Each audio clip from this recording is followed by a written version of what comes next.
Good morning everyone, నా పేరు Shastri. Welcome back to my channel. ఈ వీడియోలో నేను రేవుపోలవరం వెళ్ళాను. డైరెక్ట్ వైజాగ్, రేవుపోలవరం, కాకినాడలోనే స్టే ఉండిపోయాను. నేను ఇంకా అత్తల ఇంట్లోనే ఉండిపోయాను చెప్పాలి. రేవుపోలవరం వైజాగ్ ఒక 80 కిలోమీటర్స్ అని, తునికి ఒక 40 కిలోమీటర్స్ మధ్యలో ఉంటుంది. అడ్ రోడ్ అని చెప్పి ఒక వే వస్తుంది అన్నమాట. అక్కడ నుంచి మీరు 8 కిలోమీటర్స్ 9 కిలోమీటర్స్ లోపలికి వెళ్తే ఉంటుంది ఊరు రేవుపోలవరం అనేది. ఇక్కడ సెంటర్ ఆఫ్ అట్రాక్షన్ ఏంటంటే బ్రిడ్జ్ ఉంటుంది. బ్రిడ్జ్ ఒకటేనే, ఒక దానికి ఆపోజిట్ లోనే మీకు సేమ్ కైలాసగిరిలో ఉన్నట్టే 2 స్టాచ్యూస్ ఉంటాయి. శివుడిని పార్వతీదేవి 2 స్టాచ్యూలు సేమ్ అక్కడ ఎలాగ ఉన్నాయి, ఎక్కడ అలాగే ఉంటాయి సేమ్. ఇంకా ఈ బీచ్ నేను ఎందుకు వెళ్ళానంటే, కాకినాడ బీచ్ లో వాటర్ బాగోవు, వైజాగ్ బీచ్ లోనేమో ఫుల్ గా స్టోన్స్ తో ఉంటది. ఇక్కడ ఉండేది ఏంటంటే వాటర్ చాలా నీట్ గా ఉంటాయి, చాలా నీట్ గా ఉన్నాయి వాటర్. బీచ్ లో దిగి ఎంజాయ్ చేసే వాళ్ళు మాత్రం ఇక్కడ చాలా బాగా ఎంజాయ్ చేస్తారు. లేట్ చేయకుండా మిమ్మల్ని అందరినీ బైక్ మీద కలుస్తాను. వే వస్తుంది అలాగా అడ్ రూట్ అని. అక్కడ నుంచి మనం లెఫ్ట్ తీసుకోవాలి. లెఫ్ట్ తీసుకుంటే రేవుపోలవరంకి వెళ్తాం అన్నమాట. ఎక్కడన్నా నాకు పెట్రోల్ కొట్టించుకోవాలి యాక్చువల్గా. ఇప్పుడు వైజాగ్ రావడం అంటే కారులోనే రావాలని మైండ్లో ఉండేది. ఇప్పుడు బైక్ మీద వచ్చి బైక్ మీద వెళ్ళిపోతున్నాం. నేను ఇది వైజాగ్ బైక్ మీద రావడం సెకండ్ టైం ఇది.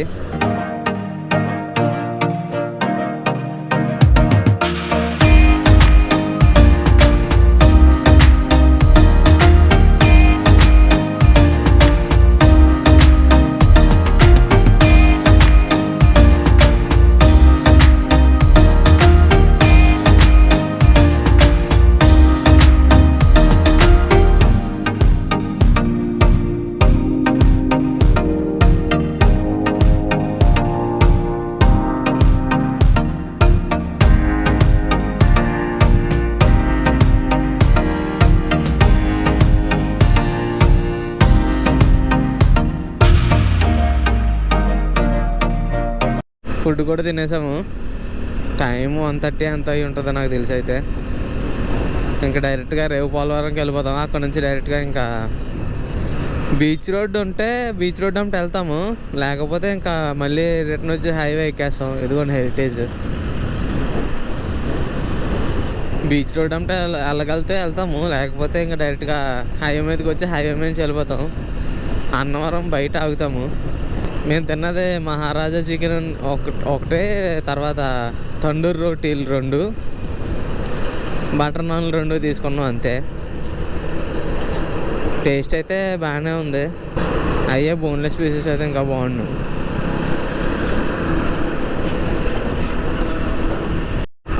ఇంక డైరెక్ట్గా రేవుపోలవరంకే. బండికి ఫ్యూల్ పడింది, మనకే ఫ్యూల్ పడింది, ఇంకెక్కడ ఆగక్కర్లే. హైవే నుంచి ఇప్పుడు లెఫ్ట్ తీసుకోవాలి. ఈ రోడ్ని అడ్ రోడ్ అంటారు అన్నమాట, ఈ సైడ్ వెళ్ళే రోడ్ని.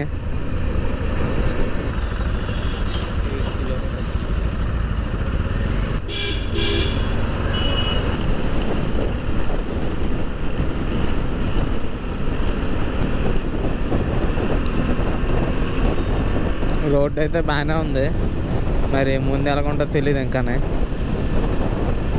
ఇక్కడ వాటర్ బాగా బ్లూ కలర్లో ఉంటాయంట, అంటే నీట్గా ఉంటాయి అంటే ఇక్కడ. మరి ఎలా ఉంటాయో తెలీదు, చూడాలి ఒకసారి. నేను ఇదే ఫస్ట్ టైం రావడం ఇక్కడికి. జనాలు ఎంతమంది ఉంటారో చూడాలి. బీచ్ స్మెల్ అయితే తెలుస్తుంది ఇక్కడికి. ఎండు చేపల వాసన వస్తుంది ఇక్కడికి. ఈరోజు గాలి మాత్రం చాలా ఎక్కువ వేస్తుంది. హైవే మీద బండి ఒక 90-95 దగ్గరికి వస్తులోకి ఇంకా గాలికి బ్యాలెన్స్ అవుట్ అవుతుంది. అందుకనే ఇంకా స్లోగా వెళ్తున్నాను ఈరోజు. దగ్గరికి వస్తున్నట్టున్నాం, అందుకే ఎంతలా గాలి వేస్తుంది. రోడ్ అయితే మాత్రం ఎక్సలెంట్గా ఉంది. బా కొంగలు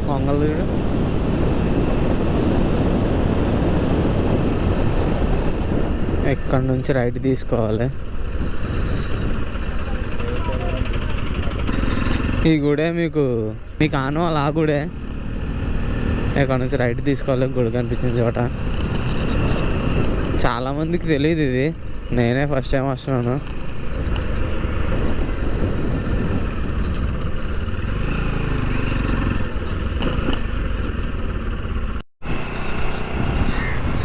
వచ్చాం బీచ్ దగ్గరికి.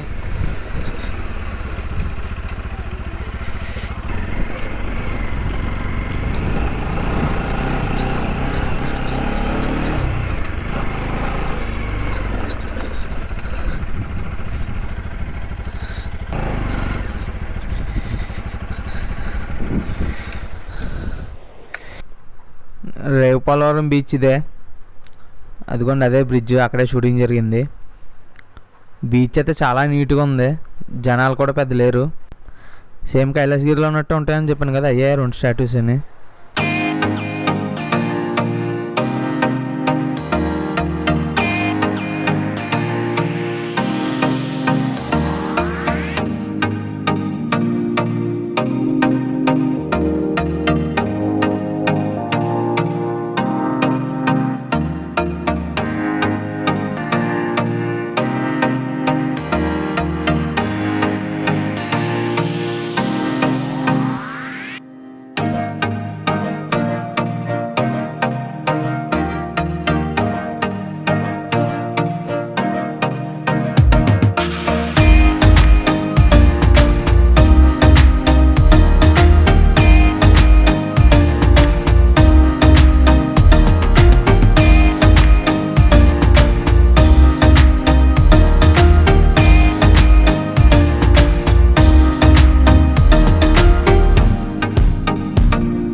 ఇంకెక్కడ నుంచి స్టార్ట్ అయిపోయాము, ఇంకా డైరెక్ట్ కాకినాడ వెళ్ళిపోతాం. బీచ్ లవర్స్ అయితే ఎవరైతే ఉన్నారో వాళ్ళందరూ కూడా ఇక్కడ ఎంజాయ్ చేస్తారు బాగానే. వాటర్ కూడా చాలా బ్లూగా ఉన్నాయి, నాకు బాగా నచ్చింది ప్లేసు. ఇన్ని రోజుల్లో ఇంత మంచి ప్లేస్ దగ్గరలో ఉందని కూడా నాకు తెలీదు. ఇంకెక్కడ నుంచి డైరెక్ట్ కాకినాడ వెళ్ళిపోతాం. ఇప్పుడు టైం వస్తువులకు 5 అయింది. ఇంకా ఒకసారి ఈ బీచ్ రోడ్డు లేదు ఇంకా, అందుకే మేము ఇంకా డైరెక్ట్గా హైవే మీదకి వెళ్ళిపోతాం. NH16 మీదకి వెళ్ళిపోతాం అన్నమాట. అన్నవరంలో ఒకసారి ఆగుతాము, ప్రసాదాలు తీసుకుని వెళ్ళిపోతాము ఇంటికి.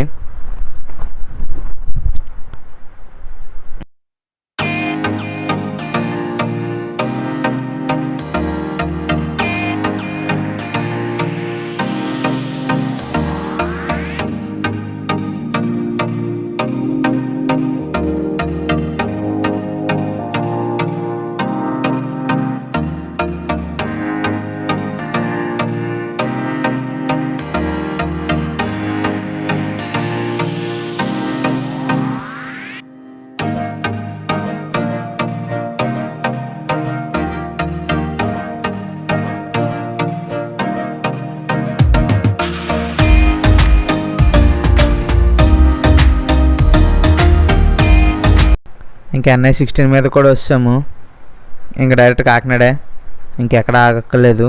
మధ్యలో అన్నవరంలో ఆగుతాము ఒకసారి. అక్కడ నుంచి రోడ్ అయితే చాలా బాగుంది. మీకు రోడ్ అంతా కూడా ఇంకా స్పీడ్ బ్రేకర్స్తోనే ఉంది ఫుల్గానే. అలాంటి ప్లేస్ ఒకటి ఉందనుకోండి, నాకు తెలియదు. ఇదే తలుపులంలాగా రోడ్డు మీద కనిపించే గుడి అన్నాను కదా, ఇదే ఆ గుడి, అన్నవరం గుడి. ఇది నేను తీసిన ఫొటోస్ కానీ మీరు చూడాలనుకుంటే ఇక్కడ నా ఇన్స్టాగ్రామ్ ఐడి ఇస్తాను, అక్కడికి వెళ్ళి చెక్ చేసుకోవచ్చు మీరు. ఈ వీడియో కానీ మీకు నచ్చినట్లయితే లైక్, షేర్ అండ్ సబ్స్క్రైబ్ చేయడం మర్చిపోకండి. కింద ఉన్న బెల్ ఐకాన్ కూడా కొట్టండి. మిమ్మల్ని అందరినీ కాకినాడ వ్లాగ్లో కలుస్తాను.